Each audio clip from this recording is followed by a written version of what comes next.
This is John Bunn. He was wrongfully imprisoned for 27 years for murder. He was just 14 years old when he and another team were accused of killing an off-duty corrections officer and found guilty. He served 17 years in prison for a crime that he didn't commit. Bunn's murder conviction was overturned in 2016 after it was discovered that Louis Scarcella, the case's main detective, had engaged in false and misleading practices while employed by the NYPD. After Judge Simpson declared him to be free, and when Bunn was found not guilty of the murder, he was unable to contain his emotions. I'm an innocent man, Your Honor, and I have always been an innocent man, Your Honor. As the courtroom erupted in cheers, Bunn walked out to the judge's bench and sobbed uncontrollably as he did so.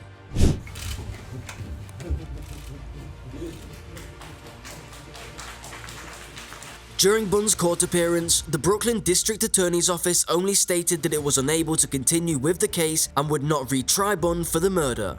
Bunn, who was then 41 years old, experienced a bittersweet moment when this led to his complete exoneration.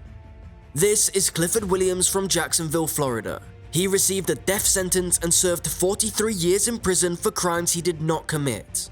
Williams, who was 34, and Nathan Myers, his 18-year-old nephew, were suspected in a homicide and attempted homicide. The shooting survivor said that she had been shot by the uncle and nephew, naming them both by name. Williams and Myers were both arrested and charged within hours despite having strong defenses. Both individuals were found guilty despite the lack of any physical or DNA evidence connecting the two men to this crime. Myers received a life sentence, while Williams received the death penalty. It wasn't until 43 years later, when they were still in prison, that a new inquiry showed that the ballistic reports from the crime lab didn't match the original testimony. It was also the sole piece of evidence linking the men to the crime. Williams and Myers have been anticipating this day for the past 43 years, and it has finally arrived. They give each other and their group hugs after learning they are now free. In terms of state compensation, Williams and Myers each received $2 million. This is Daniel Villegas. He was just 16 years old when he was wrongfully convicted of 2 murders and given a life sentence. Following his erroneous conviction for capital murder in the 1993 shooting deaths of 2 El Paso residents, Villegas was sentenced to 20 years in jail. After a 25-year story that involved 3 trials and countless appeals, Villegas was ultimately found not guilty in October 2018 by an El Paso jury. In 1994, Villegas's initial trial resulted in a mistrial. The following year, the jury found him guilty of capital murder, but because the prosecution did not seek the death penalty, he was given a life sentence in jail. A 2013 court appeal resulted in the 1995 conviction being overturned after 18 years, and a fresh trial was mandated. Being one of El Paso's most well-known capital murder cases, the case has also entailed numerous appeals and rulings. Villegas started crying before the judge read the not guilty decision and couldn't stop when the judge had finished. Now it's time for the announcement. Please hand the charge and the verdict form to the bailiff, who will deliver it to the court so that I can ensure that it is in proper form.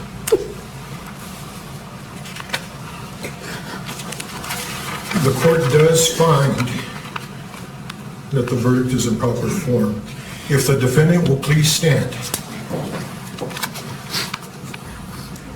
In the District Court of El Paso County, Texas, 409th Judicial District, the State of Texas versus Daniel Villegas, number 94 0D09328.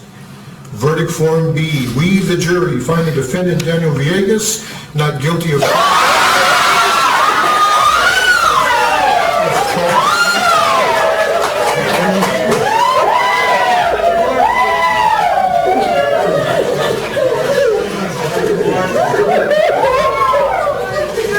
Ladies and gentlemen, is this your verdict?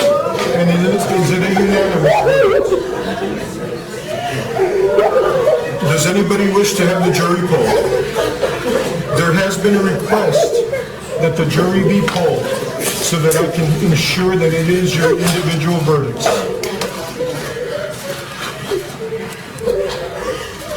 This is Clemente Aguirre from Altamonte Springs, Florida, who was falsely imprisoned for 14 years for a double homicide he did not commit. For the killing of his 2 neighbors, an elderly widow and her adult daughter, Aguirre was found guilty and given the death penalty in 2006.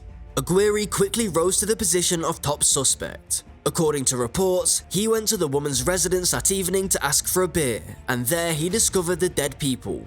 He attempted to revive the woman before getting scared and running back home. He claimed he didn't call the police because he was an undocumented resident of Honduras and worried about being deported.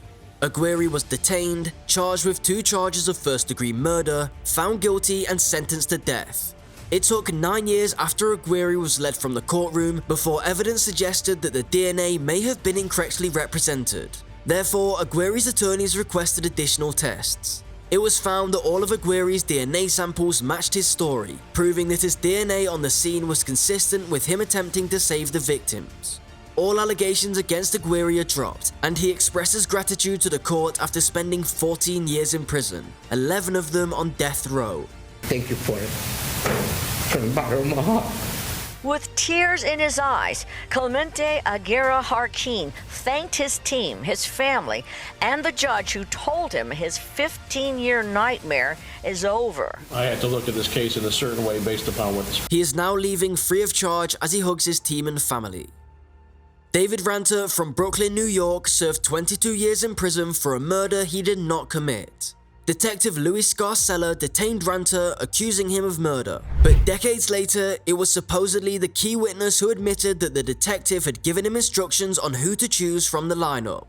The evidence given to the jurors was allegedly falsified, and there was no concrete evidence connecting Ranter to the murder. Ranter was later found guilty and given a 37.5-year to life sentence. The former witnesses, however, acknowledged that they have been coerced into testifying against Ranter after serving more than 20 years in prison. The judge is now setting Ranter free. Ranter, to say that I'm sorry for what you have endured would be an understatement and grossly inadequate, but I say it to you anyway. He gave his family a bare embrace after having his shackles taken off. He leaves Brooklyn Supreme Court a free man after throwing all he owns over his back. This is Eric Kelly, who was convicted of robbing a bank and killing a man in Passaic County, New Jersey. But he was never there. He was given a life sentence. At the time of his arrest, Kelly was just 28 years old. Kelly had cognitive impairment due to a severe brain injury. He allegedly admitted to the crime despite not having committed it because he was having problems processing the detective's information. He was found guilty and imprisoned despite the lack of any tangible proof. When the case was reviewed 24 years later, significant developments in DNA testing were available to conclusively show that Kelly was not present at the crime scene. After a fresh trial was approved, Kelly is now free for the first time in almost 24 years.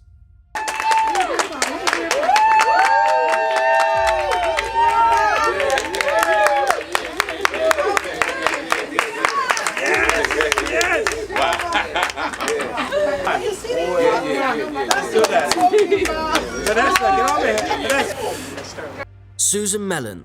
Based on a false testimony, she was given a life sentence without the possibility of release. She was arrested at a McDonald's in Los Angeles, California, while taking her daughter to purchase a Happy Meal when she was 42 years old.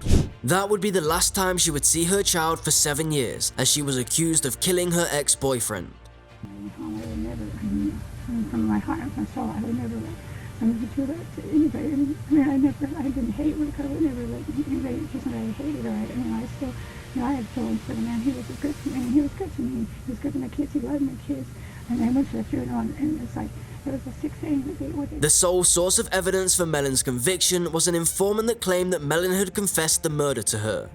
Until the informant was shown to be a dependable witness and a habitual liar, she spent a total of 17 years behind bars. Judge Mark S. Arnold of the Superior Court officially dismissed Mellon's case in the Torrance courtroom.